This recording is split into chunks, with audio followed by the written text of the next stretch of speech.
Yo, yo, yo, what up, though? It's your favorite businessman, CEO Rico on CEO Rico TV. Yo, what's the word, my peoples?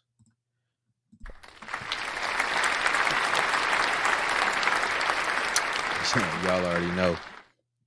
Hey, so, like we always do, how was y'all week? What was y'all week like? What's new? What's up, all my CEO intellects? What up, though? Hey, so tonight we got some stuff going on. We got a few different topics we got to hit. We got so the agenda for the night, we got to talk about the black fatigue. It's a real thing. So that's something new that's been kind of going viral. We got to talk about STDs or STIs, as some people would like to say. We got to have a conversation about that. People are they. I ain't gonna lie, people are out of control. So we got to have a conversation about that. We're gonna talk about Trump, him being in Saudi Arabia, and we got to talk about Kevin O'Leary. We got to do a quick review in regards to Kevin O'Leary. And then we're gonna end the show with Charlie Kirk. So let's talk about this black fatigue. Make sure you like, subscribe, hit that notification bell, of course. So let's get into this. Our first video for tonight, we have some people, well, not some people, but a particular individual, and he is talking about black fatigue. Now, here's the thing. Now, when I looked this up, because I definitely seen a clip, I seen a few clips actually, and people were having a discussion about it, and you got two sides. Now, a lot of people they will, well, I'm not gonna say a lot of people, but from the clips that I've seen, you have some people, black people, where they are expressing how they feel, and they're saying that they agree with it. Then we also have, some white people, and they're expressing how they feel about it. Now, I'm not going to necessarily say anybody is necessarily wrong or right, because at the end of the day, anybody can feel on how they feel. There's nothing necessarily wrong with it. But I know personally myself, um, I'm not going to say I have mixed emotions about absolutely any of it. I mean, because for the most part, I kind of agree with what's going on. So we're about to actually get into it because, like I say, I want to have a conversation about it, and it's very important that we had this conversation about it. So, It's all over my FYP page. Thank you. I am so happy that this is being brought up. And oh, by the way, for us white people that have been around the block a long time, this isn't new to us.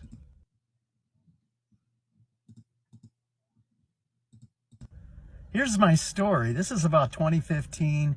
I'm at Put-in-Bay. Put-in-Bay's on South Bass Island in Lake Erie. There's a bunch of bars out there. It's a great place for adults to go play. Think of Pat Daly, Mad Dog Adams. If you don't know those guys, think of Jimmy Buffett. I'm sitting on a bench on Delaware waiting for my wife, who's in a shop shopping. And at the time, the traffic is two ways. And I think I witnessed why it is no longer two ways. It's a Saturday afternoon. The island is packed. The traffic is bumper to bumper. These two guys going in opposite directions decide to stop and have a chat. Not for a couple seconds, not for a couple minutes, but I think it was around 10 minutes before people started to threaten them. But around the 5-minute mark, I'm just sitting there with my arms folded, just shaking my head. And I hear this voice. This is what's holding us back. This is why we're hated.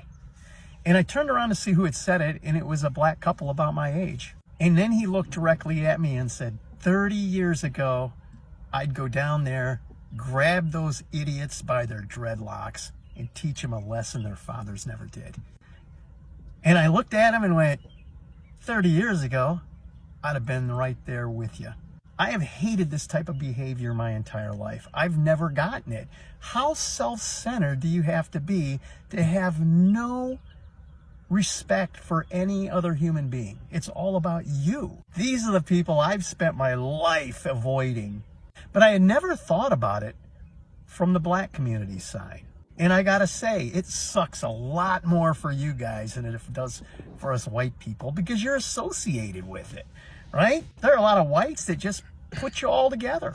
And it has slowed down the healing of this country. But seriously, 40 years ago, racism should have been over. Unfortunately, the Democratic Party has continued to fan the flames of racism to make money and to get votes. I'm so thankful that a lot of you are waking up to this. And again, I can't stress this enough. This isn't a black thing. This is a behavior thing. Some of my closer friends are black, and I love and appreciate them. And I'm very thankful that they have not allowed the crappy behavior out of some to drag them down. Well, I hope you're having a great day. I hope to see you tomorrow. Hmm. So that video, when I was watching it, right, I understand where he's coming from. And I honestly believe, like, by being a black person, obviously, growing up in the hood, and it's crazy because, the hood is really just the suffix of neighborhood. And the crazy part is, it's not supposed to be called the hood. It's supposed to be a community. But due to the fact over the years where I don't know if we can necessarily say, the media or, news or whatever, there's been a serious transition of like the thought process within our community, right? But listening to the gentleman that I just had up, it's like we all can have a common ground where we agree. Now, and it isn't a white or a black thing, and to be completely honest, it's not even we really can't even call it black fatigue. You know what I'm saying? Because saying black fatigue, it groups all like black people, kind of will put all of us inside of a bubble in a sense, right? It's really nigga fatigue. You understand what I'm saying? And you got to understand, nigga does not mean black person. It simply means an ignorant person. But within our community, we can say it, you know what I'm saying, in regards to the people that we're referring to. And a lot of us are really tired of the ignorance in general. You understand what I'm saying? Because us as black people look at other black people showing their ass and being ignorant. It frustrates us because a lot of times, no, it's not even a lot of times, all the time, it's an embarrassment of the actual people that choose to be productive, that choose to go out there and try things. And whether we fail or we succeed, it doesn't matter. We actually are putting forth the effort to be better. But there's a large majority of people that just choose not to. Now, growing up, we hear the excuses of, they didn't have a dad, or the environment, or whatever. I'm not going to necessarily say excuse, but whatever. What's another phrase that I want to use? Whatever other thing they can come up with that they are using to give them the permission to act this way, which is ignorant. I know for a fact for myself, when I see people, my own people, doing things that are counterproductive, it's very infuriating, because it's like, bro, what are you doing? Why are you out here looking like an ass, being an asshole, and just making us look bad as a society? Now, we all know some people want to throw it on the media to where it's our image, right? They make us look bad. They always want to portray us as the bad people and stuff like that. Now, that is true to a certain extent. But here's my question to you. Why give the media that ammunition to put out there for us? You understand what I'm saying? Like, stereotypes become stereotypes because somewhere it's true. You can't just come out with a stereotype if it has no validity whatsoever. I remember, I can't remember exactly what I was actually listening to, but I listened to a lot of different like books, podcasts, things like that. And they were talking about back in the, I don't want to say the 60s, but it was like before the 60s. they were coming out with certain movies about black people as far as back in the, I think it was like the 70s or the 80s, where you had pimps and hoes. And a lot of the movies within the black community is all like, especially like now, it's always dealing with like, like a black man, he was in the streets, it's some dealing with drugs, and he's in the game and he's trying to get out the game and go legit. Or you got a female where she may be in a game trying to get out, or she's stripping to go to school. It's always some tired ass storyline, but it's the same storyline over and over and over. But I remember listening to the podcast, and they were explaining that earlier in the early 1900s, black people did not condone that. They didn't like when they put out a movie that showed black people in a negative light. Black people did not support it whatsoever. They basically was like, basically like in a nutshell, like what the fuck is this? Like, we don't support that because that is not what our people do. Here's another thing that's crazy. So I was born in the 90s. And growing up in the 90s, I did not watch a lot of the like TV shows, I guess like kind of around that time, and then like, in the 80s, stuff like that, like your Bill Cosby's, your what is, I think is the Jeffersons, like with George Jefferson. I didn't watch any of that. However, I've been seeing clips of those TV shows like now. And it's always so shocking because when you see them, the depiction of black people in those were good.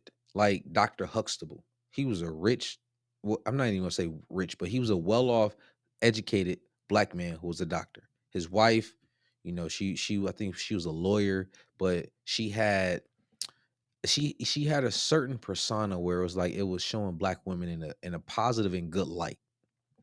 And when I watch, just these clips, and I actually want to like go through and actually watch the actual TV shows themselves and in full detail, because it showed us in a more positive and productive light. And a lot of the stuff that we have on TV about us now is always negative, right? But when you look out into our communities, you see the same thing. And it's frustrating because the ones that choose to be productive and that's actually out here trying to do something, we look at all the other people like, bro, what? Like, what are you doing? I was talking to a lady, and we were having a conversation. She was an older lady. She was telling me that she was a nurse. I guess she retired or something like that, whatever her story was. But she was telling me about the place on where she lived. It was a apartment complex out in, I think it was Wixom, if I'm not mistaken. And not saying that that's like, the suburbs or anything like that, but it's an area where if you go there, you would think that it's a more, I don't, it's suburban, yes, but I don't want, it's not affluent, no. But you would just think that you wouldn't have like a lot of like ratchet stuff going on, right? But she was explaining to me that when she first moved in, like everything was kind of like cool or whatever, it's a lot of white people out there, stuff like that. However, as time went on, she was telling me that the property manager hired some like young, I guess they supposedly were teenagers. And supposedly she was, I guess, screwing them, right? But she was allowing them to come into the community and stuff like that. And she was telling me that the community started to go downhill. Cops were out there, like she said, at least like 6 times. And she was like, she didn't even have the cops in when she lived in Detroit. They weren't even out there that many times, right? And it was real, it was mind blowing because I know just from everything, research, listening to different things, stuff like that, it's not a race thing. It's a class thing. Because I know as a black person, like, we're not ignorant people in general. But depending on your class, because when you are of low class, right, and you choose to stay there, you like discipline. Typically you blame people for other things, especially like, the men. You blame people for other things. You have a negative thought process. And typically you stay where you at and you do negative nigga shit, right? However, when you start to work your way up, you get to the middle class, upper middle class, there's certain things that you just completely move away from because you're competing against other people in society. And then the things that you do, it will reflect bad on you and it actually could hinder you when it actually comes to you moving through life, upgrading in life, prevailing through life. You get what I'm saying? I want to bring this next one up because this is another thing where we as a community, we sit back and we just look at some of these things and wonder like, why is these like this? Wait a minute, we got to cut that volume all the way down. Don't want that up. All right, let's play it. Now, I just want y'all to pay attention to this, right? And as we sitting here looking at this video, now some people can say, oh, it's just a bunch of girls, having a good time at a graduation. They are celebrating. Now, here's the thing. We all know that there's a time and a place for everything, right? And my thing with this is one, every one of these girls, right? Every single one of them all have weave in their hair. Now, listen, hear me out. For the women that says, oh, well, what's wrong with weave and all this bullshit, right? There's a number of things wrong with weave. And honestly, when it comes to like the hair, the makeup, the lashes, I guess if you into like lipstick or whatever, to me, it looks like you're putting on a clown costume. And there's a reason why we as men, we typically like women to be natural. You understand what I'm saying? Now, I've heard some women say, well, why do you like this, or why do you like women who like, why are you attracted to the women that have all this on and stuff like that? And I sat back and I thought about these things. And it's like, well, two things can be true. First, appearance, you can actually like what the person has on at that time, but that doesn't necessarily mean that like you like it for a long period of time. It's like, okay, yeah, the image that you're giving out, yeah, it look good right now, but it's fake. You understand what I'm saying? Like, if you see a dude in a rental and he got like a luxury rental, yeah, it attracted you. You know what I'm saying? It's like, oh yeah, it's a nice car, it's real, it's good looking, all like that. But it's for a short period of time. It's not really his. The makeup, the fake hair, it's not really yours. Then on top of that, they're at the graduation showing their ass. Now, for some individuals who think that, oh, it's nothing wrong with it, cool, or whatever, right? Here's my question. Is graduation like for you to showcase this type of behavior? Is graduation really like and I think this is high school graduation on top of that. Is this one of those things where this is like a super significant major accomplishment for you to where you got to bend it over, shake it a little bit, whip your hair everywhere, just let loose, go crazy. Like, is this really that? Like, was high school really that hard or really that significant for you to where you had to like show your ass like that? That's my question to y'all. Like, genuinely, I genuinely want to know this. Is it that? Now, I remember back in high school, when I graduated, I remember hearing, people say, I made it. And it really blew me away because the way that they were saying it is if they they didn't expect them to make it to that point. Now, hear me out here. For some people, I can understand because I later learned that a lot of people were going through a few different things in life. I found out that some people were actually homeless, living in a shelter. Some people didn't have their parents, and I never knew this type of. I never knew they was going through this type of stuff, right? But these weren't the individuals that was actually saying this type of stuff. But back in high school, bro, I knew I was going to graduate. Like, it wasn't a question in my mind. I knew for a fact I was going to graduate. I graduated top 11 of my class. Now, granted, it matters to be in the top 10, but the top 10 was already solidified. And I got to my school that I graduated from 11th grade. Now, hear me out on why I say I knew I was going to graduate. We're going to go down a little memory lane. I'm going to start it off at the 6th grade, okay? 6th grade, I actually found some report cards a little while ago where my GPA was like a 2.0, 2.1. And I was looking at these report cards like, bro, what the F was going on? Like, how was I like, why was I doing this? Now, I've always been a math person. I've always exceeded on like math tests. If anybody remembers the MEEP test, I always excel. I mean, above average, I always excelled at math. However, in 6th grade, for some reason, it just wasn't clicking. I mean, I think I even got a D as in dog in math. And that shit blew me away, right? Now, from that point, I'm gonna speed it up a little bit. 7th grade, I started to get serious. I got an F in English, and from that point forward, it did something to me to where I said, you know what, I am never getting a F in English or any other class again. From that point moving forward, I literally stayed at like a three point. I think next report card, I definitely had an A in English, and I think from that point forward, I think I kept it was like a 3.0 or whatever, right? 8th grade, never went below a 3.5.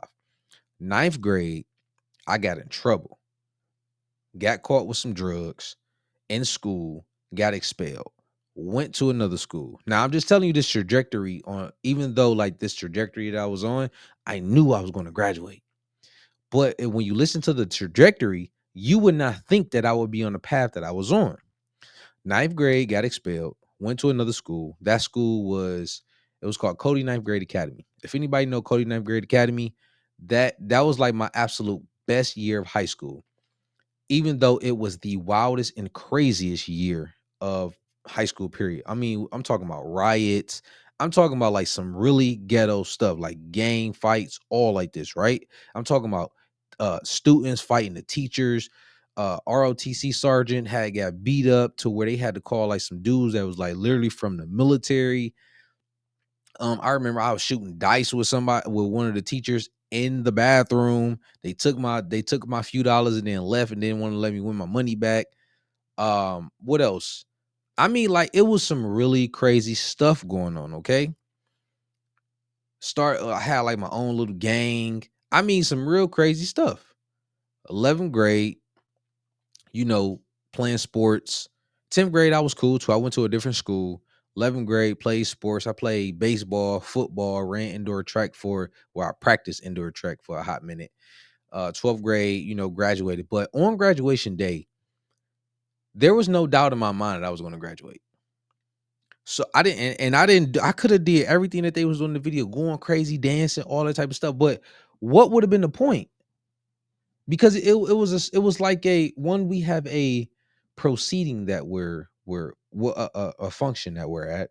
We need to act accordingly, act a certain type of way. But it seems like today everybody just does this thing where it's like they got to do all this dancing and I'm not saying there's nothing wrong with dancing. I'm not saying that. But why do you got to show your ass at an event where it's like it's a celebration of you, but all of you, right? I don't get that. And if you think about it, everybody's tired of it. I know I am, especially like especially when it's like at graduation. Let's say it's mixed. Have you ever been in one of those graduations and one of the moms just start fucking screaming their child's name because their child is there? When I tell you that is the most irritating thing ever. I remember I was just having my little brother's graduation. He graduated 2 years ago, if I'm not mistaken. And we in there and they ask, please, just clap so we can get through the ceremony. Don't scream out, nothing like that. Or just hold your claps. If I remember correctly. When I tell you, people was in there, yeah, and I'm just literally looking around. I'm like, bro, these people are effing ignorant, dog. Like, are y'all in some type of dire situation where y'all thought y'all wasn't gonna be here? Like, I don't understand that. And it's like, as a whole, white people may be, you know, black fatigue, But black people are also, we sick of this shit. Absolutely sick of it, bro. And I really believe y'all really need to get your stuff together because it does not make us look good as a whole. Like, bro, y'all be selling it. I tell you like this. I'm gonna tell y'all just like this. I guarantee if I was to show that video, matter of fact, let me bring it up on the screen. If I was to show this video right here to my 9-year-old daughter, bro, my daughter will tell you straight up, Dad, why are they being ghetto? Kid you not, bro. Like, because it's ghetto, dog. I don't understand what's going on out here in these streets. But we really need to get this together because it does not make us look good whatsoever. Whatsoever. It's really sad. That's all I gotta say. Make sure y'all hit that like, subscribe, and notification bell, yo.